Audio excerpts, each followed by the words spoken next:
मनुष्य दातार। धन्य धन्य जिन देव का शादवाद ने चक्र, जिसे साधने से मिटी भविजन का भव चक्र।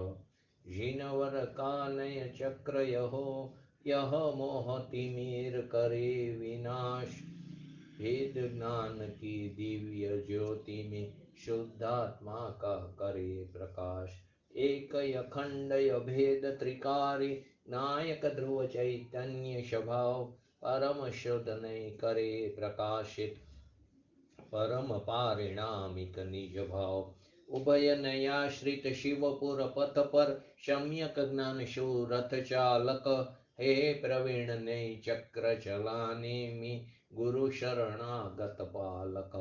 प्रतिपादक परमार्थ तत्व का अत कहे सम्यक व्यवहार, किंतु निषिद्ध सो निश्चय से वेद ज्ञान का यही प्रकार।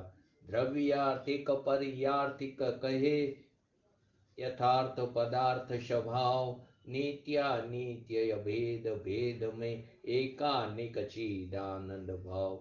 शादवाद में जिन वाणी ले नय विरोध का करे शमन, जो अनादि अक्षुण चिदात्म लखे मोह का करे वमन।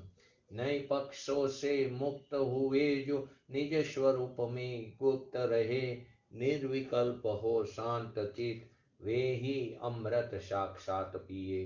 जिन प्रवचन का मर्म अहो यह जानो नय रहस्य का सार, अंतर्मुख परिणीति में बहती चिदानंद रस अमृतधार। श्री जिन वरनी वंदना करो सहज निष्काम, पक्षांति क्रांत परमात्मा पामो मंगल धाम।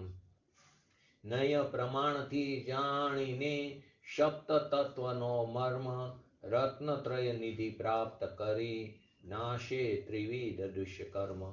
नमो रिंगटणं नमो सिद्धाणं नमो ऐरणं नमो वैजयणं नमो लोई शव शवणं। चतारी मंगलम अरियंता मंगलम सिद्धा मंगलम शाहौ मंगलम केवली पंतो धमो मंगलम। चतारी लोगतमा अरियंता लोगतमा सिद्धा लोगतमा शाहु लोगतमा केवली पंतो धमो लोगतमा। चतारी शरण भोजामि अरियंते शरण भोजामि सिद्धे शरण भोजामि शाहु शरण भोजामि केवली पंतो धमो शरण भोजामि। ओम नमो अरियंताण। 47 नहीं તે 47 ની અંદર આપણે ગઈકાલે 34 નંબરનો ઈશ્વર નહીં અને 35 નંબરનો અનિશ્વર નહીં આપણે સમજ્યા। તો પહેલા તો 1 થી 35 નંબરના નામ ભૂલી જાઓ, જે નહીં આપણે ચાલી ગયા 1 થી 35 અનિશ્વર નહીં સુધી। અને આજે જે સમજવાના છે 36 અને 37 ગુણી નહીં અને અગુણી નહીં। તો 1 થી 37 સુધીના નામ બોલો કોઈ પણ। અમિતાબેન, છાયાબેન, જયંતિભાઈ। अस्तित्व नय नास्तित्व नय अस्तित्व नास्तित्व अव्यक्तत्व अस्तित्व अव्यक्तत्व नास्तित्व अव्यक्तत्व अस्ति नास्ति अव्यक्तत्व विकल्प नय अविकल्प नय नाम स्थापना द्रव्य भाव बराबर सामान्य विशेष नित्य अनित्य सर्वगत असर्वगत शून्य अशून्य ज्ञान द्वैत द्वैत ज्ञान नहीं पहला अद्वैत ज्ञान नहीं पहला अद्वैत। अच्छा ज्ञान ये अद्वैत ज्ञान ये द्वैत नियति अनियति स्वभाव अस्वभाव काल अकाल पुरुषाकार देह ईश्वर अनिश्वर ने गुणी ने अगुणी। तो एमा આપણે ગઈકાલે ઈશ્વર ને અને અનિશ્વર ને એ બે નઈને સમજાતા। એ બે નઈની અંદર ગઈકાલે શું આવ્યું? આત્મદ્રવ્ય જે છે તે ઈશ્વર નહીં એ ધાવની દુકાને ધવડાવવા આવતા મુસાફરના બાળકની માફક તે પરતંત્રતા ભોગવનાર છે કોણ? આત્મદ્રવ્ય।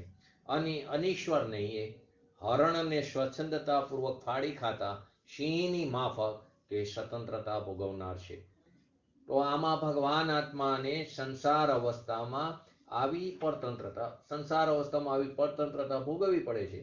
જો કે આ પરતંત્રતામાં કર્મનો ઉદય જે છે તે નિમિત્ત રૂપે હોય છે, તો પણ પરને કારણે જ આત્મામાં આવી પરતંત્રતા ભોગવવી પડતી હોય એમ નથી। પરને કારણે આત્મા પોતે જ, કેમ કે ભગવાન આત્માના પર્યાય સ્વભાવમાં જ એક આવી યોગ્યતા પડેલી છે। એની અંદર જ એક આવી વિશેષતા છે, તે સ્વયં પોતે કર્મને આધીન થાય, પોતે પરને આધીન સ્વયં થાય છે. કર્મ એને આધીન નથી કરતું, પોતે સ્વયં કર્મને આધીન થઈને મોહ રાગદ્વેષ રૂપે પરિણમે છે અને પોતે સ્વયં તે પરતંત્રતાને ભોગવે છે. નઈ પ્રજ્ઞાપનમાં એના વિશે શું કીધું કે પર્યાયમાં પરતંત્રતા ભોગવવાની લાયકાત પણ આત્માની પોતાની છે. પર્યાયમાં પરતંત્રતા દ્રવ્યમાં નથી, પર્યાયમાં છે. પર્યાયમાં પરતંત્રતા ભોગવવાની લાયકાત પણ કોની છે? પોતાની આત્માની છે. એ પણ એક આત્માનો ધર્મ છે. એવું નથી કે જીવને કર્મનો ઉદય પ્રમાણે વિકાર કરવો પડે. જ્યારે કર્મનો ઉદય એ પ્રમાણે જીવને વિકાર કરવો જ પડે એવું નથી. કર્મ આત્માને ક્યારેય પરાધીન કરતું નથી. કર્મ આત્માને પરાધીન નથી કરતું. તો એક દ્રવ્ય બીજા દ્રવ્યને પરાધીન કરે તો દ્રવ્યની સ્વતંત્રતા ત્યાં એ સ્વતંત્રતાને ખલેલ પડે છે. તે સ્વતંત્રતા રહેતી નથી, દ્રવ્ય પરતંત્ર બની જાય છે. તેવું તો નથી, દરેક દ્રવ્ય સ્વતંત્ર છે. તો કર્મ આત્માને પરાધીન નથી કરતું, પણ આત્મા પોતે, આત્મા જે પોતે છે તે પરને ઈશ્વરતા આપે છે. આત્મા પોતે સ્વયં કર્મને આધીન, પરને આધીન થાય છે. પોતે પરને ઈશ્વરતા આપે છે. એટલે કે પોતે સ્વયં પરનો આશ્રય કરે છે. પોતાના સ્વભાવનું લક્ષ ચૂકીને પોતે સ્વયં પરનો આશ્રય કરે છે અને પોતે પરાધીનતાને ભોગવે છે. જો કે જો ધર્મી જીવ છે, જે જ્ઞાની જીવ છે, એની દ્રષ્ટિમાં તો પોતાના ભગવાન પરંપરાના ભગવાન આત્મા છે, એ જ વર્તે છે. તો પણ હજી એને ચારિત્રમાં જે વિકાર થાય છે, ચારિત્ર મોનીય કર્મના ઉદયને કારણે, પોતાના પુરુષાર્થની નબળાઈને કારણે ચારિત્રમાં વિકાર થાય છે, તે નિમિત્તના આશ્રય થાય છે. નિમિત્તના આશ્રયથી જેટલો પણ વિકાર થાય છે તેટલી નિમિત્તની ઈશ્વરતા છે. નિમિત્તના આશ્રય પરના લક્ષ્ય જેટલો પણ વિકાર થાય છે તે નિમિત્તની એટલે કે પરની ઈશ્વરતા છે અને એ આત્માની પરાધીનતા, પરંતુ એ પર્યાયની અપેક્ષા છે, આત્માની પરાધીનતા છે. સ્વભાવ દ્રષ્ટિમાં પોતાની ઈશ્વરતાનો ભાન હોવા છતાં પણ પર્યાયમાં જેટલો વિકાર થાય છે તે મારી પરાધીનતા છે, મારી અલ્પજ્ઞતા છે, મારી પામરતા છે, એમ ધર્મી જીવ જાણે છે. કે પોતાની ઈશ્વરતાનું ભાન છે છતાં પણ પર્યાયમાં જેટલો વિકાર થાય છે તે એની પોતાની મારી પરાધીનતા છે. હું પોતે સ્વયં પરને આધીન થયો છું એમ ધર્મી જીવ જાણે છે. પરદ્રવ્ય પરાણે તેને પરાધીન કરતો નથી. પરદ્રવ્ય પરાણે જીવને વિકાર કરાવે એવો કોઈ પણ ધર્મ આત્મામાં પણ નથી અને એવો કોઈ પણ ધર્મ કોઈ પરદ્રવ્યમાં નથી. પરદ્રવ્ય આત્માને વિકાર કરાવે, કર્મ આત્માને વિકાર કરાવે એવો કોઈ ધર્મ આત્મામાં પણ નથી અને પરદ્રવ્યમાં પણ નથી. તો ઈશ્વર નહીં એ પોતાની પરાધીનતા જાણનાર જ્ઞાની જીવ, ઈશ્વર નહીં એ પોતાની પરાધીનતા જાણનાર જ્ઞાની જીવ તે જ સમયે પોતાના સ્વભાવની સ્વાધીનતાને પણ જાણે છે. જે સમયે ઈશ્વરને એ પોતાની પરાધીનતા, ભલે પર્યાયમાં પણ પોતાની પરાધીનતા જાણનાર જે જ્ઞાની જીવ, ધર્મી જીવ છે, તે જ સમયે તે પોતાની સ્વાધીનતાને પણ જાણે છે.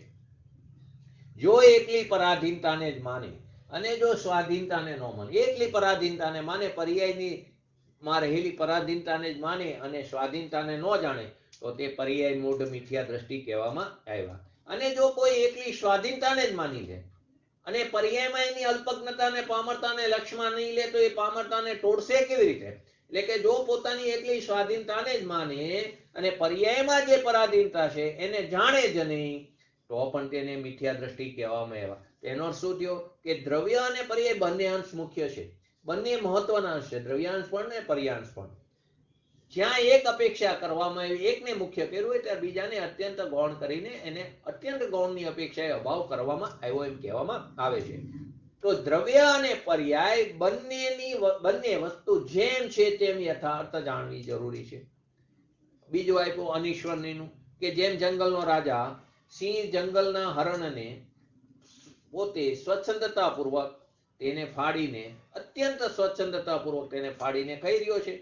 એ સિંહને કોણ રોકે? એ તો જંગલનો રાજા છે, એને કોણ રોકી શકે? એને કોઈ રોકી શકવામાં સમર્થ નથી. તેમ આપણે પણ કેવા છીએ? ચૈતન્ય રાજા છે. તો આ ચૈતન્ય રાજા એ પોતાનો જે ભગવાન આત્મા છે એ પોતાના અસંખ્ય પ્રદેશ, એના અસંખ્ય પ્રદેશ એનું સ્વરાજ્ય છે, અનંત ગુણો એની પ્રજા છે. એવા અસંખ્ય પ્રદેશી સ્વરાજમાં પોતાના સમ્યક પુરુષાર્થથી, પોતાના આત્મા સન્મુખના પુરુષાર્થથી, પોતાના સ્વસન્મુખના પુરુષાર્થથી પોતાના અંતર સ્વરૂપમાં એકાગ્ર થઈને તે અતિન્દ્રિય આનંદને ભોગવે છે. એને કોણ રોકી શકવાનું? એને કોઈ રોકી શકવા સમર્થ નથી.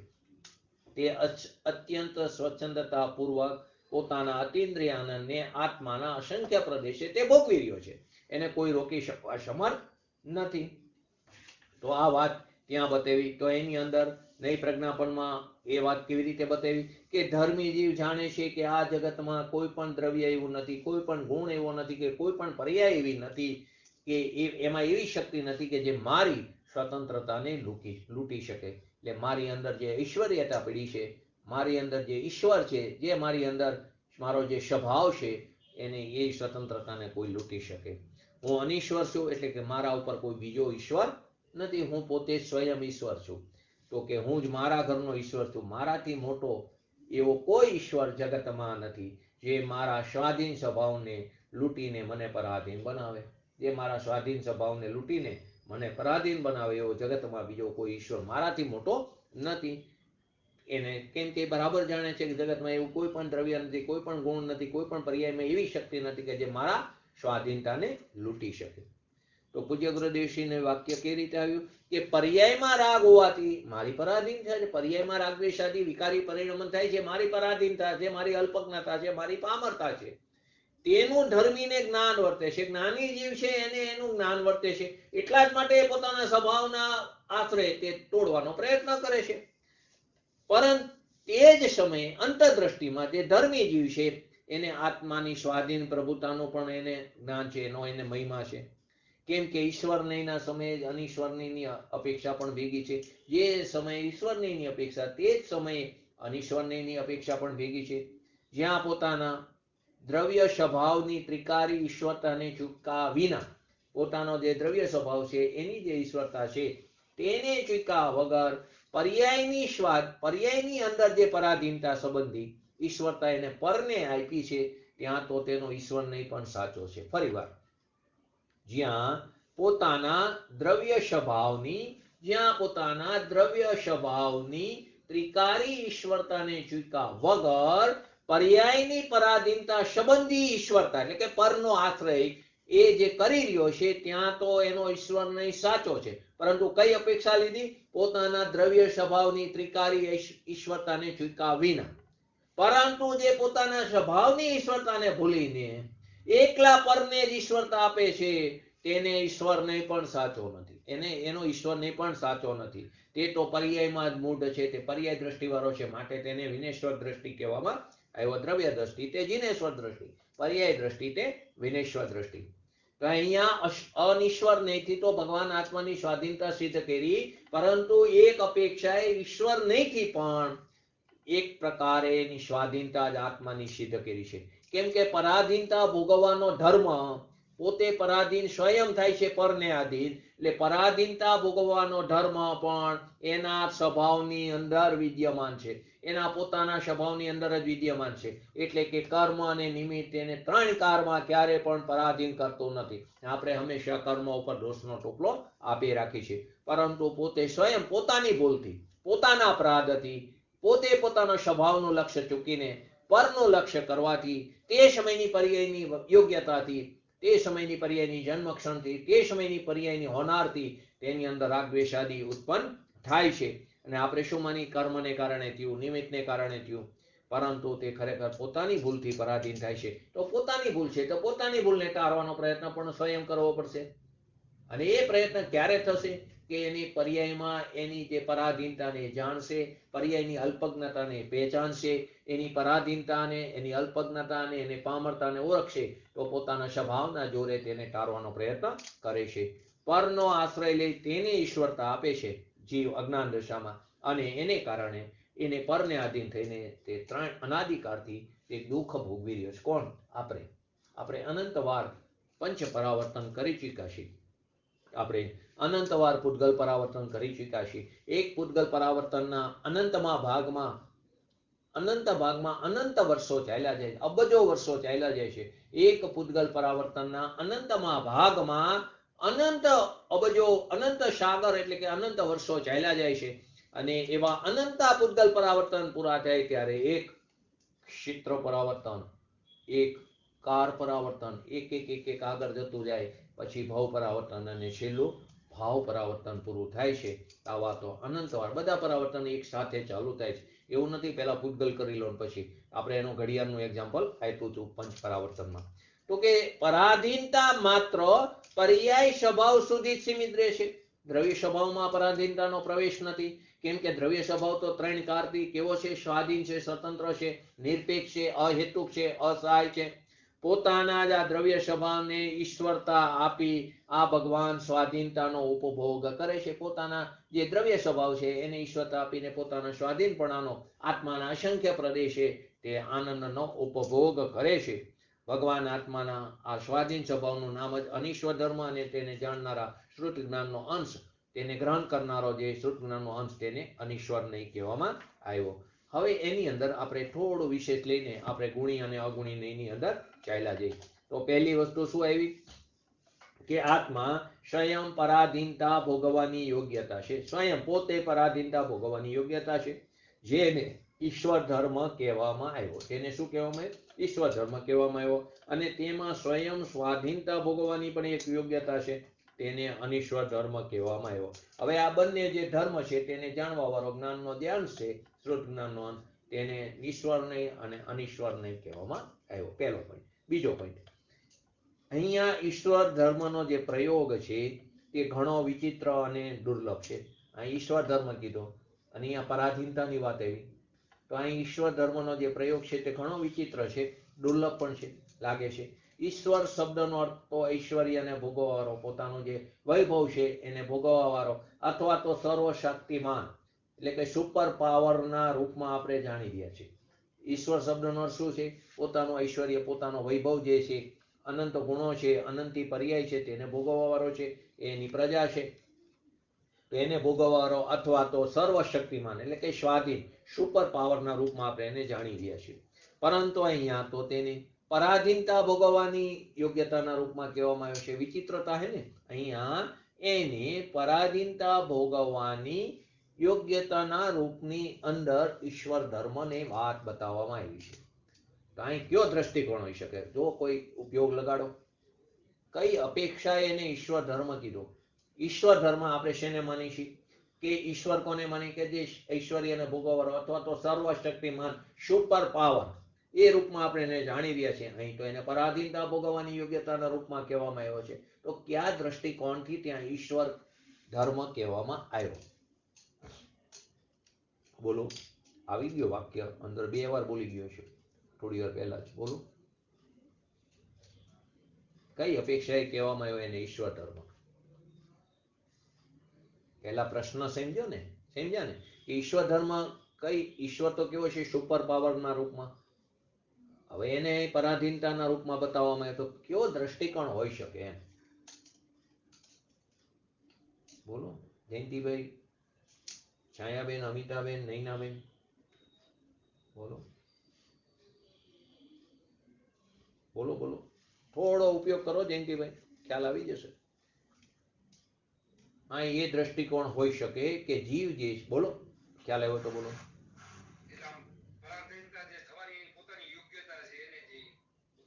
બરાબર, થોડું બરાબર છે, શાસ્ત્રોના શબ્દોની પ્રાસ નથી પણ બરાબર છે કે આ જીવ જે છે તે સ્વયં પોતાનો, સ્વયં પોતે સ્વયં પોતાના સ્વાધીન સ્વભાવને ભૂલીને પરાધીનતા ભોગવે છે. પોતે સ્વયં પોતાનો જે સ્વાધીન સ્વભાવ છે એનું લક્ષ્ય ચૂકીને પોતાના સ્વભાવથી ચ્યુત પોતે સ્વયં થાય છે અને પોતે સ્વયં પરાધીનતાને ભોગવે છે. એટલે કે પર પદાર્થોને પોતાનો ઈશ્વર સ્વયં બનાવી દે છે. પર પદાર્થોને ઈશ્વર એ પોતે સ્વયં બનાવે છે.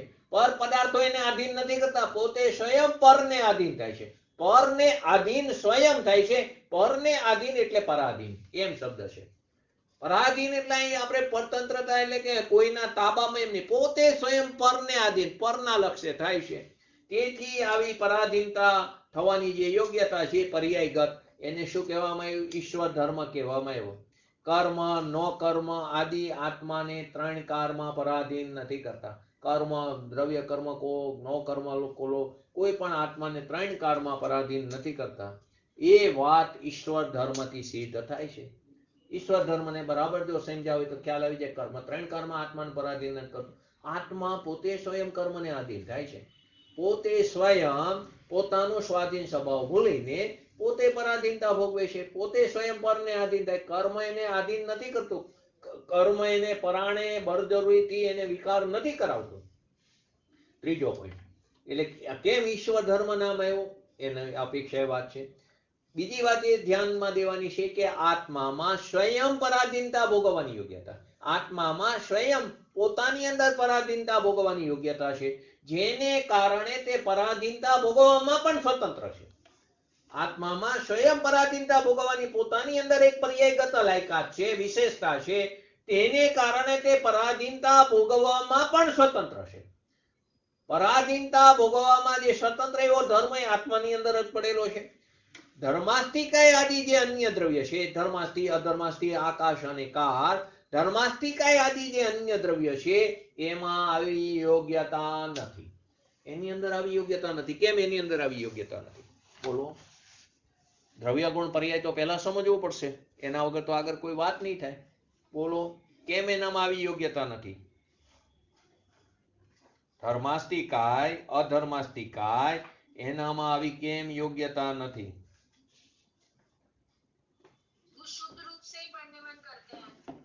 બરાબર છે. ધર્માસ્તિકાય અધર્માસ્તિકાય આકાશ અને કાર એ હંમેશા કેવું હોય? શુદ્ધ રૂપે પરિણમન થઈ રહ્યું છે. એની બંને એની જે પર્યાય છે, દ્રવ્ય એની વ્યંજન પર્યાય કે અર્થ પર્યાય, બંને પર્યાય કેવી હોય? શુદ્ધ જ હોય છે. એને સ્વભાવ અર્થ પર્યાય હોય છે, સ્વભાવ વ્યંજન પર્યાય હોય. એમાં વિભાવ અર્થ અને વિભાવ વ્યંજન પર્યાય હોતી નથી. સ્વભાવ અર્થ પર્યાય, વિભાવ અર્થ પર્યાય, સ્વભાવ વ્યંજન પર્યાય, વિભાવ વ્યંજન પર્યાય, આ ચાર પર્યાય ખાલી શેમાં હોય છે? જીવ અને પૂતગલમાં હોય છે. બરાબર. હવે એક હારે બીજો પ્રશ્ન પણ આવે છે, જે આપણે આગળ આવી ગયો ચર્ચામાં. એમાં શું વિશેષતા છે જીવ અને પૂતગલમાં? સ્વભાવ એટલે અર્થ પર્યાય અને વ્યંજન પર્યાયમાં જીવ અને પૂતગલમાં શું વિશેષતા છે? મુક્ત દશાની અપેક્ષાએ. એટલે પૂતગલમાં પરમાણુ લો, અહીં સિદ્ધ દશા લો. બોલો.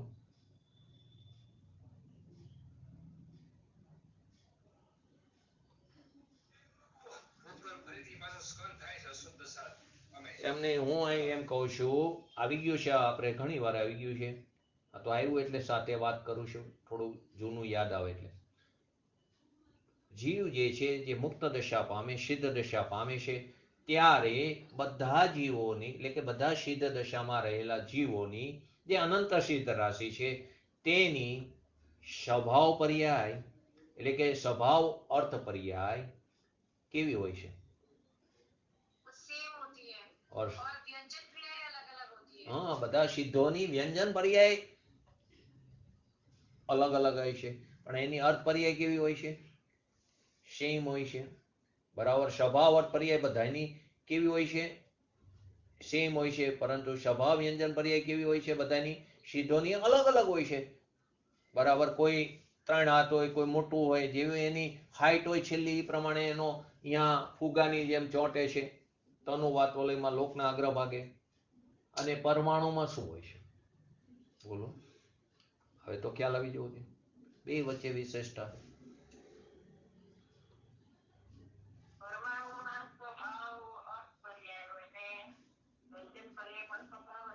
હા, બરાબર. એ તો બરાબર. પણ અહીંયા એમની જે સ્વભાવ અર્થ પર્યાય છે ને એ અલગ અલગ હોય છે પરમાણુની. પણ એની સ્વભાવ વ્યંજન પર્યાય છે ને એ એક છે. ઈંટ જેવી લંબચોરસ. બરાબર. બધા પરમાણુનો આકાર એક છે, ઈંટ જેવો લંબચોરસ. અહીંયા કેટલું લીધું આપણે? સિદ્ધનો આકાર અલગ અલગ હોય છે, એટલે કે એની વ્યંજન અલગ અલગ હોય છે ને એના બધા આપણે એના ગુણો અનંત ગુણો બધા સરખા છે.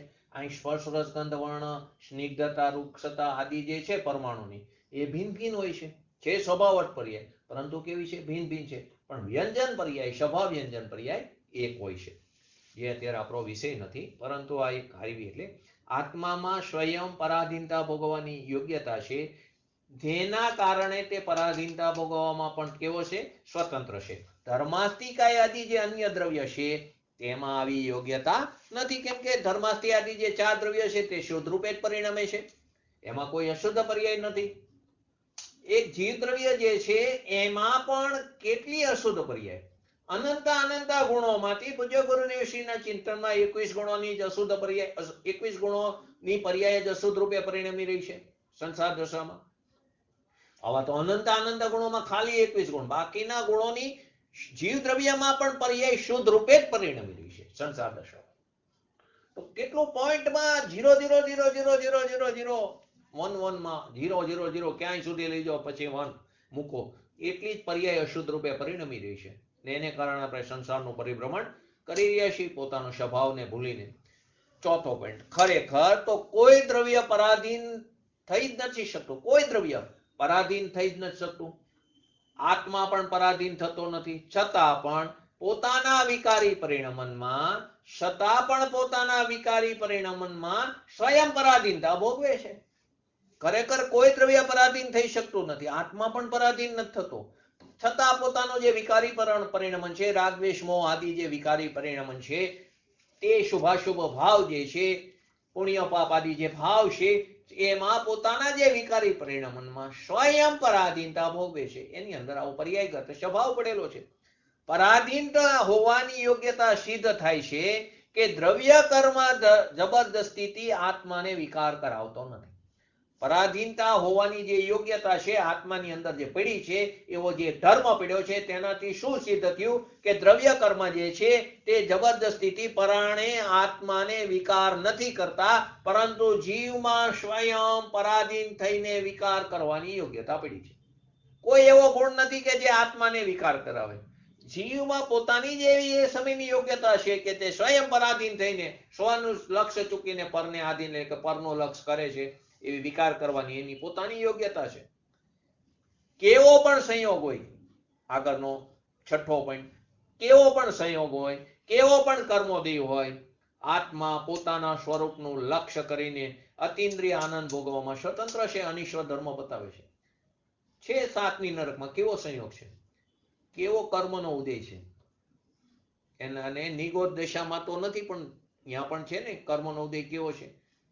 પરંતુ અહીંયા તો આત્મા એને પોતાના આનંદને નથી વેદી શકતો, પરંતુ અહીં 7મી નરકમાં તો સમ્યક દ્રષ્ટિ જીવો છે, ત્યાં જઈને સમ્યક દર્શનને એક અંતર્મુહૂર્ત પછી પ્રાપ્ત કરી શકે છે ને એવા જીવો પણ છે ત્યાં.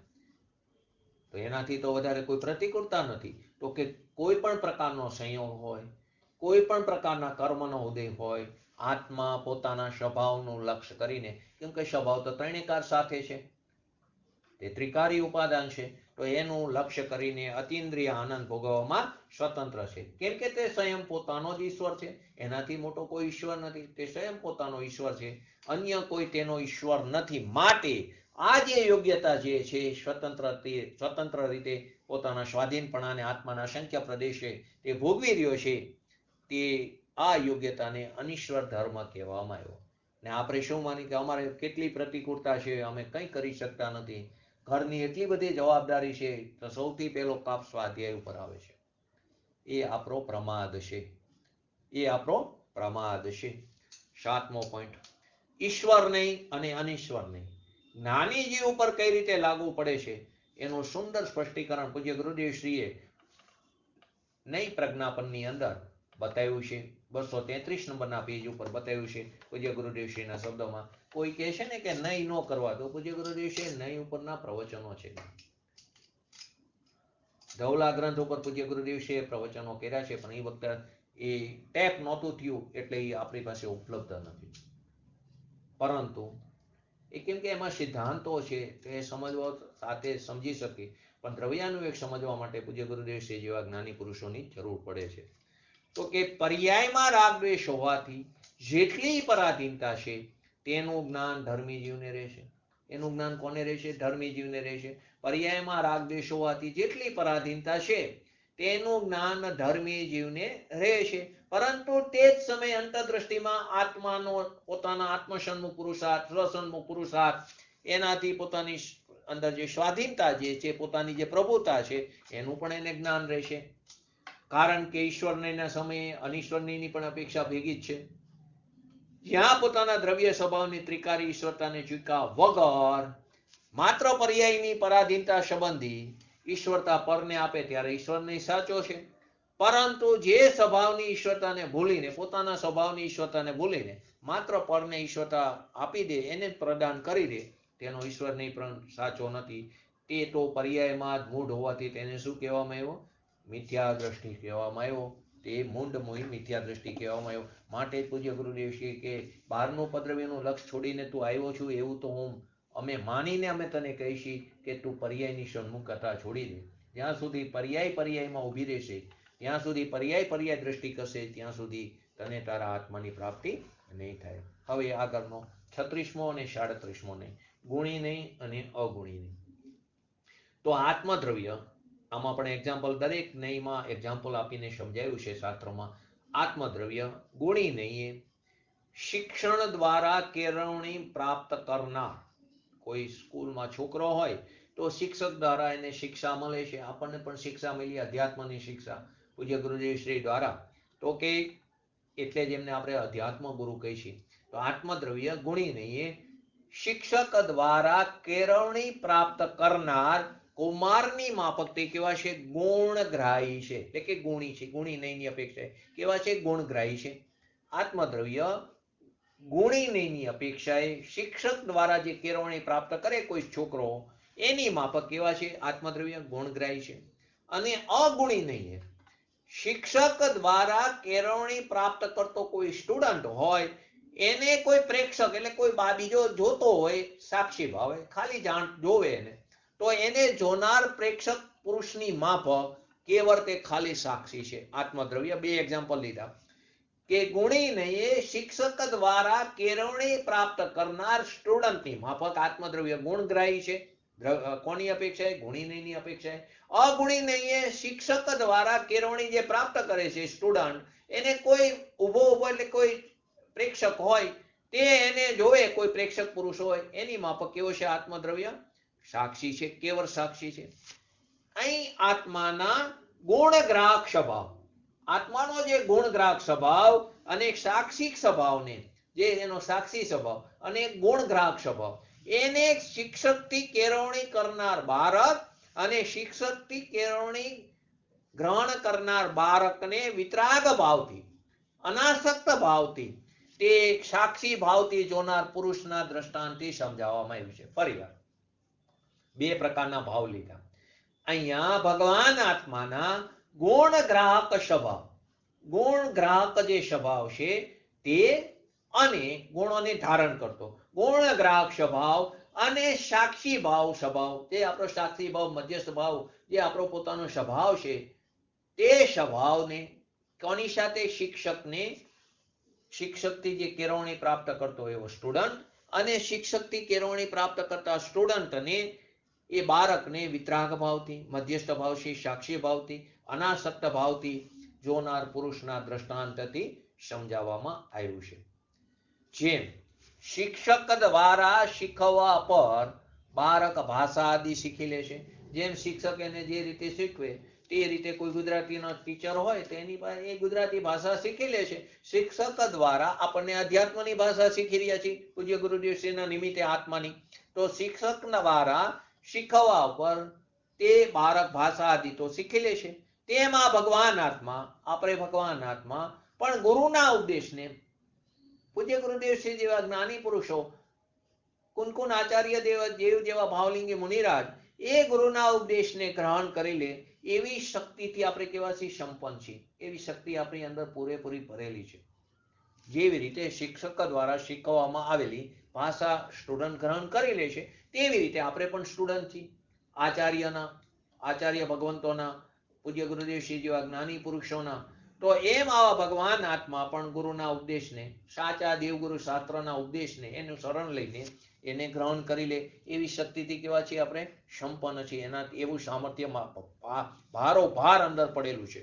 ભગવાન આત્માની જે આ શક્તિ છે એનું નામ જ ગુણધર્મ છે. એનું નામ શું છે? ગુણધર્મ. અને તેને જાણવા વાળો અથવા તો તેને ગ્રહણ કરવા વાળો જે જ્ઞાનનો, શુદ્ધ જ્ઞાનનો અંશ છે, તેને ગુણી નહીં કહેવામાં આવ્યું છે. જેમ શિક્ષા ગ્રહણ કરતા બાળકને દેખનાર પુરુષ, કોઈ શિક્ષા સ્કૂલમાં હોય ને, ઘણી વાર પાછળ બેઠા હોય, મા બાપ આવ્યા હોય, જોતા હોય મારો છોકરો કેવી રીતે ભણી રહ્યો છે. તો જેમ શિક્ષા ગ્રહણ કરતા બાળકને દેખનાર પુરુષ શિક્ષા ગ્રહણ નથી કરતો, એ શિક્ષા નથી ગ્રહણ કરતો, એ શું કરે છે? સાક્ષી ભાવે જાણે છે. તે શિક્ષા ગ્રહણ નથી કરતો, પરંતુ સાક્ષી ભાવથી દેખતો જ રહે છે.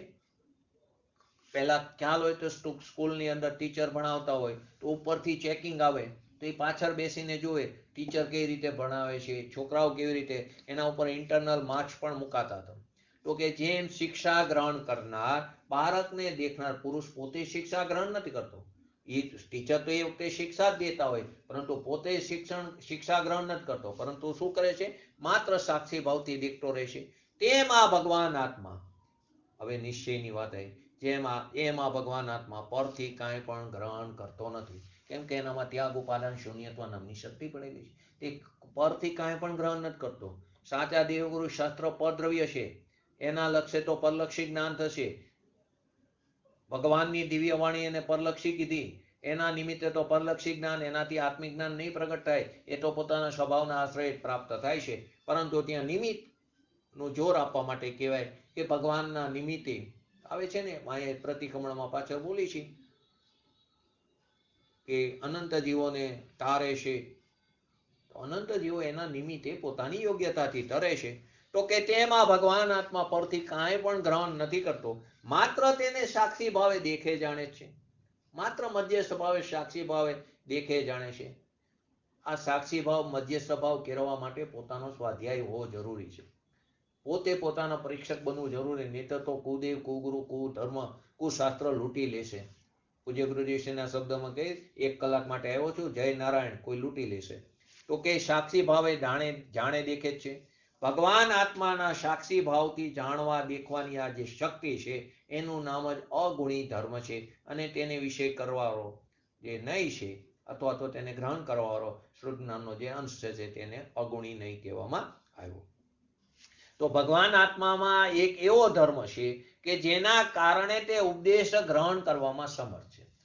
હવે જો આ નહીં નો હોત તો દેશના લબ્ધિ જ ન હોત ને. જો આ નહીં નો હોત, એટલે કે આવો ધર્મ નો હોત આત્મામાં, આ ધર્મ નો હોત કે જેના કારણે તે ઉપદેશ ગ્રહણ કરવામાં જે સમર્થ છે, એ ધર્મ જ ન હોત તો દેશના લબ્ધિ રહેત જ નહીં.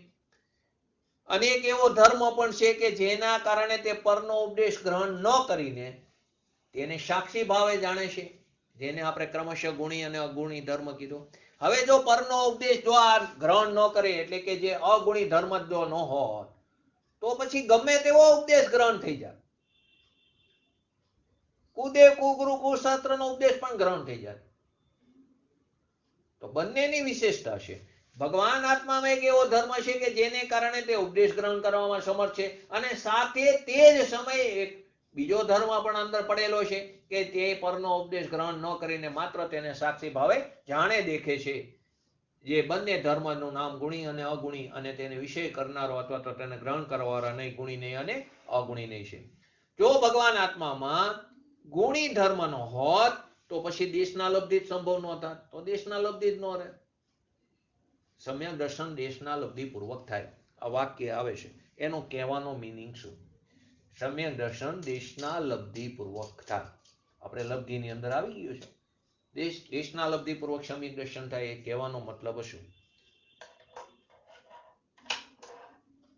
બોલો.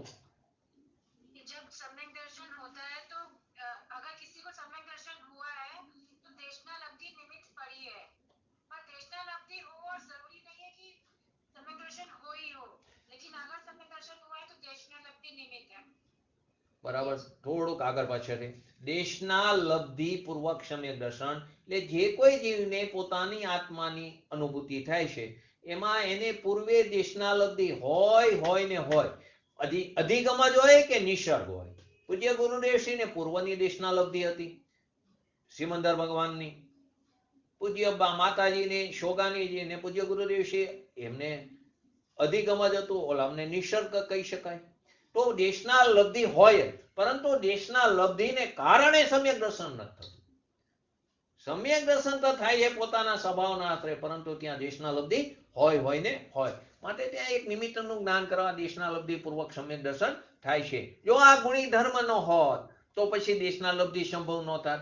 તીર્થંકર ભગવાનનો ઉપદેશનો લાભ પણ ભગવાન આત્માને પ્રાપ્ત ન થાત, કેમ કે ઉપદેશ ગ્રહણ કરવામાં સમર્થ જ ન હતો, પછી ભગવાનની દિવ્ય વાણીનો લાભ પણ પ્રાપ્ત ન થાત. જે આપણે અનંતવાર ભોગવીને આવ્યા છીએ એ લાભ લઈ લીધો છે. અનંત વાર એ લાભ લઈ લીધો, પરંતુ એક વાર આત્મામાં ન ગયા. અનંત વાર સમસ્વરણમાં જે પણ એક વાર આત્મામાં ન ગયા, એને કારણે પાછા રખડતા રહી છે. કેમ કે જો તે ગ્રહણ જ ન કરે તો એને લાભ જ કેમ? એ ગ્રહણ ન કરે તો લાભ કેવી રીતે થાય? તો તીર્થંકર ભગવાનની વાણીનો લાભ કેવી રીતે થાય? તીર્થંકર ભગવાનની વાણીના નિમિત્તે અનંત જીવો તરે જ કેવી રીતે? હવે જો આ ગુણી ધર્મ જ ન હોત તો દેશના લબ્ધિ સંભવ ન થાત, તીર્થંકર ભગવાનની વાણીનો લાભ ન મળે, ઉપદેશનો લાભ ન થાત. હવે જો ઉપદેશ જ ગ્રહણ ન કરે તો લાભ કેવી રીતે થાત? આવી રીતે જો અગુણી ધર્મ ન હોત તો પછી આને બધાને ઉપદેશ ગ્રહણ કરવો અનિવાર્ય થઈ જાય. તો બધા ઉપદેશોને, જે વૈનિક મિથ્યાત્વ વાળા જીવો છે ને, તે બધા ધર્મોમાં સમદર્શીપણું માને છે, સરખાપણું માને છે, કે બધે આત્મા આત્મા તો આવે જ છે, બધા ધર્મ હરખા છે, અહીંયા સાંભળીને અહીંયા સાંભળી.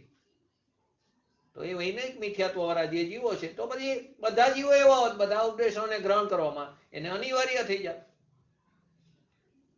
કેમ કે સાક્ષી ભાવથી, માત્ર જાણી લેવાની શક્તિનો અભાવ હોવાથી, એટલો સાક્ષી ભાવ નહીં હોય તો એને શું થાય? સાક્ષી ભાવ ન હોવાથી, એ શક્તિનો અભાવ હોવાથી કોઈ પણ ઉપદેશથી અલિપ્ત રહેવાનું સંભવ ન થાય.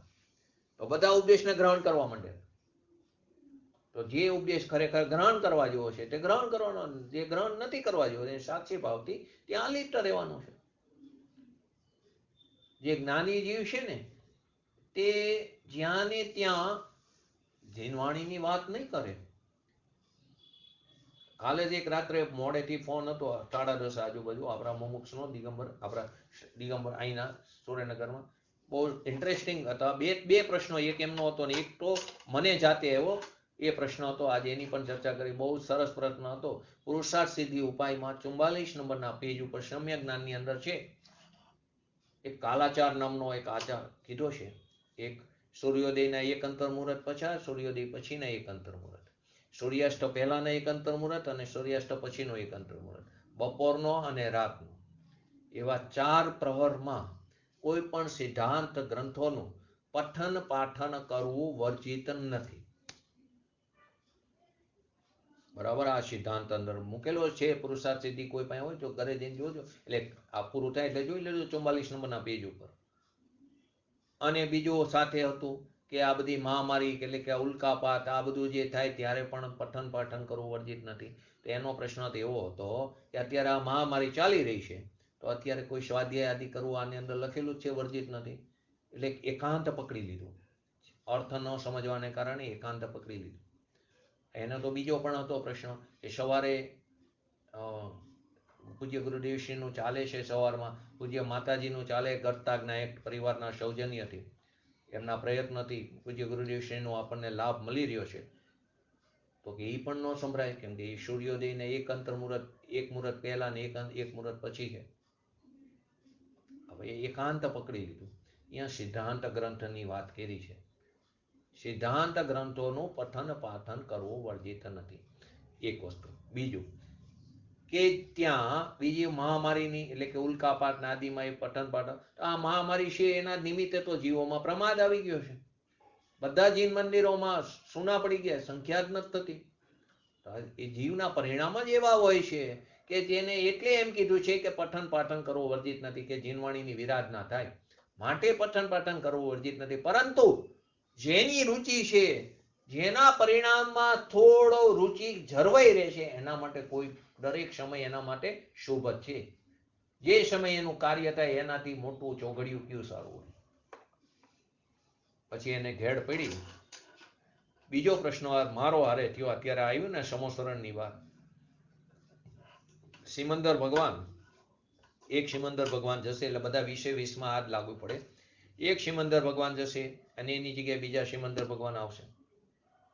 બરાબર ને? જયંતિભાઈ, નૈનાબેન, અમિતાબેન, નીતિનભાઈ, એક સિમંદર ભગવાન નું મોક્ષ થશે તો બીજા સિમંદર ભગવાન, આપણે તો એમ જ સમજીએ છીએ ને. અહીંયા 20 વિહરમાન કાયમ માટે રહેવાના છે. બરાબર ને? મિનિમમ તો 20 તો રહેવાના.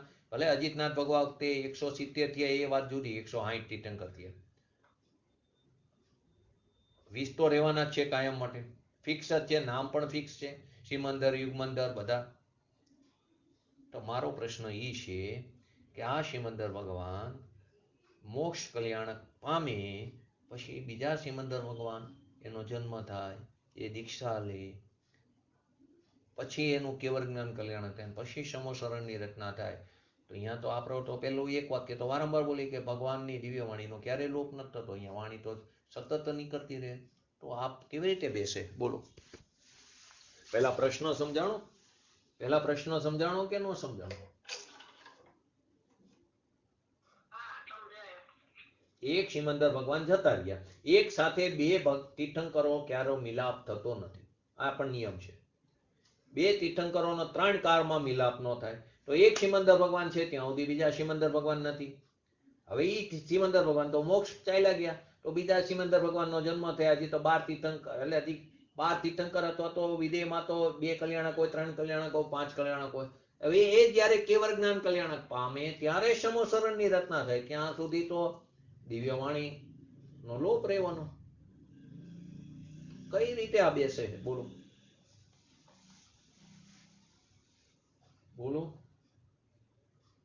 આવો પ્રશ્ન આવ્યો મગજમાં? આવો પ્રશ્ન પણ આવ્યો કાલ મારા ઉપર. અનુબંધ એટલે શું? અનુબંધ એટલે નિયમથી જેમ ગૌતમ સ્વામીને કેવલ જ્ઞાન થયું, નિર્વાણ પામ્યા, એટલે એક દિવસે સ્વધર્મ સ્વામી કેવલ જ્ઞાન પામ્યા. પણ અહીં તો હું ઈ જ કહું છું સિમંદર ભગવાન મોક્ષ પામી ગયા. ઇસ સમયે સિમંદર સ્વામી બીજા જે સિમંદર સ્વામી જે છે નામ, એમનો ટૂંકમાં સમોસરણ રચાય. હા, પણ બીજા સિમંદર સ્વામી ક્યાં? એક સાથે બે તીર્થંકરનો મિલાપ નથી થતો ક્યારે. એમનો નિર્વાણ થતા જ. હા, નિર્વાણ થાય ની કેવળ જ્ઞાનની વાત બરાબર, પણ ક્યાં હોય તીર્થંકર? એક ક્ષેત્રે તો હોય ને ઈ જ ખંડમાં. અહીં એમ વાત છે કે 8 ઉપર ખંડ હોય, 8 નીચે ખંડ હોય. પૂર્વ બાજુ એવી રીતે પશ્ચિમમાં ઉપર 8 ને નીચે 8. આપણે એક જંબુદ્વીપની વાત કરું, એવા 5 વિધિમાં સમજી લેવાનું. તો 8 ખંડ ઉપર, 8 ખંડ નીચે, 8 ખંડ આ બાજુ ઉપર નીચે, પૂર્વ પશ્ચિમમાં ટોટલ 32 ખંડ છે. હવે એક ખંડમાં 5 મલેશ ખંડ અને એક આર્યખંડ છે. એક આર્યખંડમાં તીર્થંકર હોય છે, બાકીના 7માં નથી અત્યારે. ઉપલા 8માં, નીચેના 8માં એક આર્યખંડમાં હોય, 7માં નથી હોતા. એવી રીતે પશ્ચિમમાં લો, આ પૂર્વની વાત લો, પશ્ચિમની લો, એ રીતે. તો જ્યારે એક તીર્થંકર એટલે સિમંદર ભગવાન જે ખંડમાં બિરાજમાન છે, આર્યખંડમાં, જે અત્યારે એનું સમોસરણની રચના થઈ, એ જ સમયે બીજા સિમંદર તીર્થંકર નો જન્મ બીજા ખંડમાં થઈ ગયો, આર્યખંડમાં. એક ખંડમાં નહીં, બીજા આર્યખંડમાં થયો. એટલે આ સિમંદર ભગવાન જયારે મોક્ષ થશે ને ત્યારે એ સિમંદર ભગવાનનું કેવળ જ્ઞાન થશે. એટલે જે ખંડમાં, જે દેશમાં સિમંદર ભગવાન અત્યારે બિરાજમાન છે, તે જ દેશમાં બીજા સિમંદર ભગવાન નહીં હોય.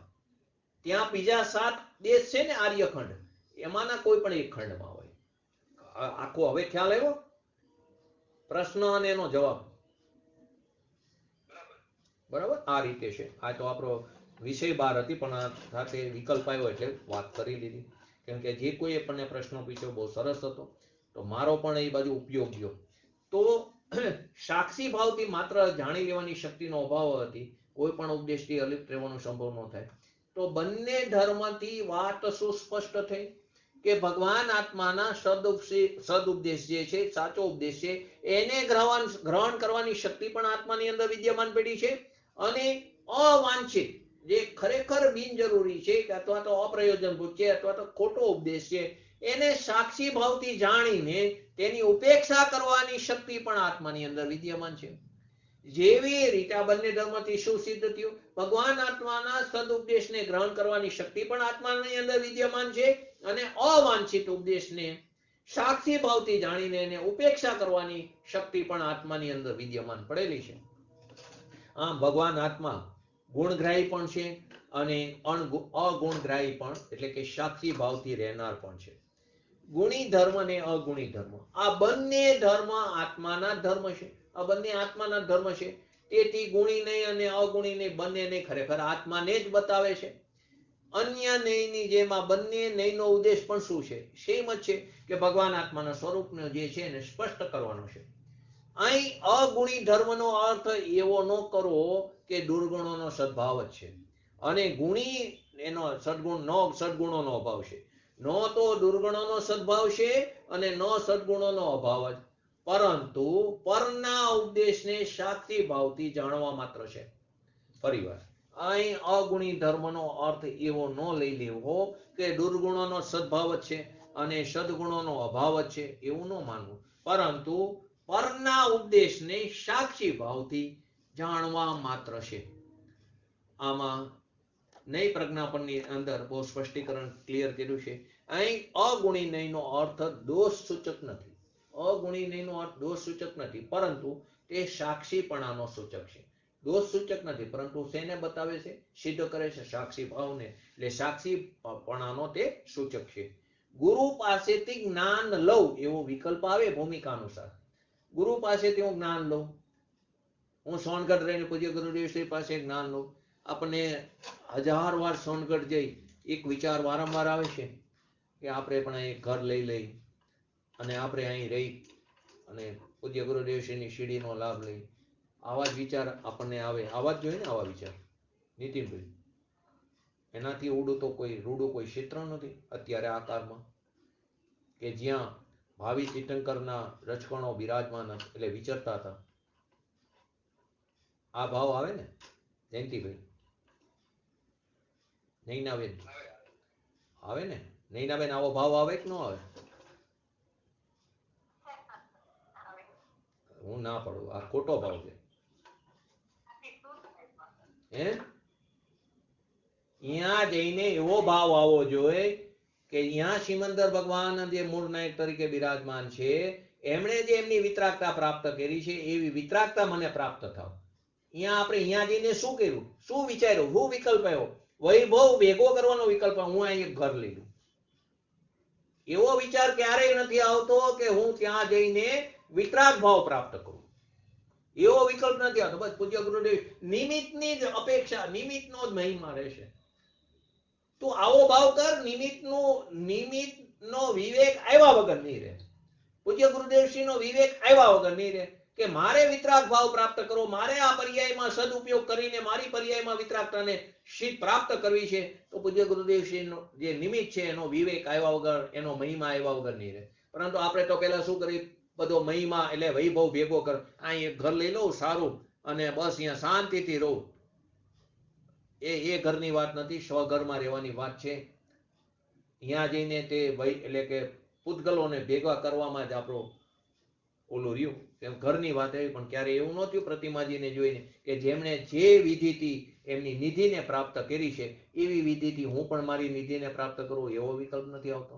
આવું તો દરેક વસ્તુમાં લઈ શકો કે જે રીતે ધારો કે આવાસની 2 વખત જવાબદારી હતી, બધાના ફોન આવે કે મારા માટે કઈ રૂમ છે ને કેટલું નજીક છે, કેટલું દૂર છે બધું 1.5 કિલોમીટરમાં, છતાં નજીક દૂરની વાત આવે. મારા માટે ઊભું ટોયલેટ જોઈએ, બેઠું ન જોઈએ, મને પલંગ જોઈએ, આ જોઈએ, પણ ક્યારેક કોઈનો એવો ફોન નથી આવ્યો કે આ 5 દિવસમાં જે પ્રસંગમાં પૂજ્ય ગુરુદેવશ્રીના કયા પ્રવચનો છે એવો એક પણ ફોન નથી આવ્યો. એ આપણી રુચિનું માપ બતાવે છે. હવે આવી રુચિ હોય ત્યાં સુધી ક્યાં વિતરાગ દશા પ્રાપ્ત થાય? તો કે એની અંદર શું, અગુણી નયનો અર્થ દોષ સૂચક નથી પણ સાક્ષીપણાનો સૂચક છે. ગુરુ પાસેથી જ્ઞાન લઈ લો એવો વિકલ્પ પણ આવે ભૂમિકા અનુસાર, આવવો જ જોઈએ, વિવેક આવવો જ જોઈએ. પણ એવો વિકલ્પ કરે જ એવો આત્માનો સ્વભાવ નથી, એવો વિકલ્પ કરે જ એવો પણ આત્માનો સ્વભાવ નથી. વિકલ્પ અને વાણી બંનેના સાક્ષીપણે રહેવાનો પણ આત્માનો ધર્મ છે. વિકલ્પ અને વાણી બંનેના સાક્ષીપણે રહેવાનો પણ આત્માનો એક ધર્મ પડ્યો છે. ભગવાન અથવા સંતોની વાણીને ઝીલીને આત્મા ગુણ ગ્રહણ કરે છે. આ કહેનાર ગુણી નહીં, એ પણ આત્માને જ બતાવે છે. ભગવાનની વાણી અથવા તો પૂજ્ય ગુરુદેવશ્રી જેવા જ્ઞાની પુરુષોની વાણી ઝીલીને આત્મા પોતાના વૈભવને ગુણને ગ્રહણ કરે છે. આ એ કહેનાર ગુણીને પણ આત્માને જ બતાવે છે. અને આ આત્મા બીજાની પાસેથી કાંઈ પણ શીખતો નથી, કેમ કે આગળ આવી ગયું ને એના સંસ્કારને. દ્રવ્ય સ્વભાવ પોતાના સંસ્કારમાં એને સંસ્કારિત કરી શકતું નથી, કાંટાની અણી જેમ, અને પર્યાય સ્વભાવને સંસ્કારિત કરી શકાય છે. તો આત્મા બીજાની પાસેથી કાંઈ પણ શીખતો નથી, આત્મા તો સાક્ષી ભાવથી માત્ર દેખવા જાણવા વાળો છે, જ્ઞાતા દ્રષ્ટા છે એવું કહેનાર અગુણી નહીં, પણ આત્માને જ બતાવે છે. બંને નહીં, કોને બતાવે છે? આત્માને જ બતાવે છે. તો આ ગુણી અને અગુણી નહીં, બંને ધર્મ ખરેખર તો આત્માને જ પ્રસિદ્ધ કરી રહ્યા છે. તો આપણે પણ આપણી પર્યાયમાં શીઘ્ર ને શીઘ્ર વિતરાગતા પોતાના દ્રવ્ય સ્વભાવના આશ્રય પ્રાપ્ત કરી, અને જ્યારે પૂજ્ય ગુરુદેવ શ્રી નું સંવત્સરની રચના હોય ત્યારે આપણે સિદ્ધ દશામાં બિરાજમાન હોય એવી પરમ વિરલ ભાવના સાથે આજનું વ્યક્તિત્વ પૂરું કરું છું. જય જિનેન્દ્ર. બોલો સ્તુતિ, બોલો જીનવાણીની. જીનવાણીની સ્તુતિ બોલો કોઈ પણ. સ્ટાર્ટ કરો. બોલો, કોઈ એકબીજાની રાહ ન જો, જેને ફાવ બોલો.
નમો રિંગટાણંગ નમો સિદ્ધાણંગ નમો આયરણમ નમો અવજાણમ નમો લવિષ્ય વસાવણમ ચત્તારી મંગલમ અરિયંતા મંગલમ સિદ્ધા મંગલમ શાહુ મંગલમ કેવલી પંતો ધર્મ મંગલમ ચત્તારી લુગુતમા અરિયંતા લુગુતમા સિદ્ધા લુગુતમા શાહુ લુગુતમા કેવલી પંતો ધર્મ લુગુતમા ચત્તારી શરણ ભોજામી અરિયંતે શરણ ભોજામી સિદ્ધે શરણ ભોજામી શાહુ શરણ ભોજામી કેવલી પંતો ધર્મ શરણ ભોજામી.